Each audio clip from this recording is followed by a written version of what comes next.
Sensor board से नहीं बल्कि सनातन बोर्ड से पास होकर चलेंगी बॉलीवुड की फिल्में। भारत में सनातनियों को पसंद आने वाली फिल्में ही पकड़ रही रफ्तार। एक समय वो भी था जब बॉलीवुड में सनातन धर्म का अपमान करने वाली फिल्में खूब कमाई करती थी, लेकिन अब ऐसा वक्त आ चुका है कि देश में सिर्फ वही फिल्में रफ्तार पकड़ रही हैं जो सनातनियों को पसंद आ रही हैं। अब देश की जनता किसी भी सूरत में हिंदू देवी देवताओं का अपमान और उनका मजाक उड़ाने वाली फिल्मों को बर्दाश्त नहीं करती है। ऐसी फिल्मों का सिर्फ बॉयकॉट ट्रेंड करता है।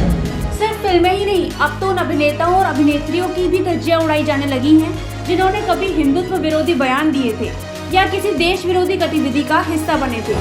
हालांकि बॉलीवुड की इस किरकिरी की जिम्मेदार सिर्फ कलाकार ही हैं, जिन्होंने बेतुकी बयानबाजी और कुवर्ता फैलाकर खुद को निर्लज्ज बना दिया है। आइए अब हम आपको दिखाते हैं कि कैसे शुरू हुई भारत में बॉलीवुड की फिल्मों की धज्जियां उड़ना। देखिए द न्यूज़ फैक्ट टीम की रिपोर्ट। देश में चल रहा बॉलीवुड इंडस्ट्री का जबरदस्त विरोध। सनातन विरोधी बॉलीवुड एक्टर्स की जमकर उड़ाई जा रही धज्जियां।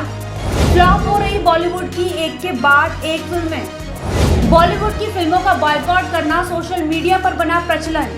फिल्मों को कानूनी तौर पर संचालन के लिए सेंसर बोर्ड अनुमति देता है, लेकिन आजकल इंडिया में ऐसी धारणा बन गई है कि बॉक्स ऑफिस पर वही फिल्में धूम मचाएंगी जिन्हें सनातन बोर्ड अनुमति देगा। सनातन बोर्ड की अनुमति देने से अर्थ ये है कि अब वही फिल्में इंडिया में कमाई कर सकेंगी जो सनातनियों को पसंद आएंगी। इशारा साफ है कि बॉलीवुड की वही फिल्म अब इंडिया में धमाल मचा पाएंगी जो हिंदुत्व को बढ़ावा देने वाली होंगी या जो भारतीय संस्कृति की हद में रहकर बनाई जाएंगी। हिंदुस्तान की जनता कुवर्ता फैलाने वाली मूवी को बिल्कुल भी पसंद नहीं कर रही है। ऐसी फिल्मों का सिर्फ बॉयकॉट ही ट्रेंड करता है। देश में एक दौर ऐसा भी था जब बॉलीवुड फिल्म निर्माता जानबूझकर फिल्म में देश विरोधी या हिंदुत्व विरोधी कंटेंट डालते थे, जिससे फिल्में रिलीज से पहले ही सुर्खियां बटोर लेती थी और खूब कमाई करती थी। लेकिन अब ये प्रथा बंद होकर बॉलीवुड की फिल्मों के बॉयकॉट का प्रचलन शुरू हो चुका है। आमिर खान और करीना कपूर की फिल्म लाल सिंह चड्ढा इसका जीता जागता उदाहरण है।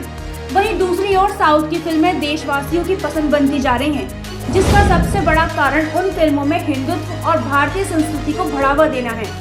बॉलीवुड इंडस्ट्री को भी अब ये समझ आ चुका है कि वह देश की आवाम की भावनाओं के साथ खिलवाड़ करके टिक नहीं पाएंगे। माना जा रहा है कि बॉलीवुड जगत फिल्मों के बॉयकॉट से लेकर सदमे में है और हाल फिलहाल ये स्थिति सुधरने वाली भी नहीं है, क्योंकि कुछ तो अभिनेता भी ऐसे हैं जो व्यक्तिगत रूप से हिंदुत्व को ठेस पहुँचाने वाली बयानबाजी कर चुके हैं, जिसके चलते वे अब बॉलीवुड जगत में टिक नहीं पाएंगे। बॉलीवुड की फिल्मों को लेकर शुरू हुए बॉयकॉट प्रचलन के बारे में अगर आपके पास भी कोई तथ्य है तो आप हमें कमेंट कर बता सकते हैं। Bureau report the news fact research team.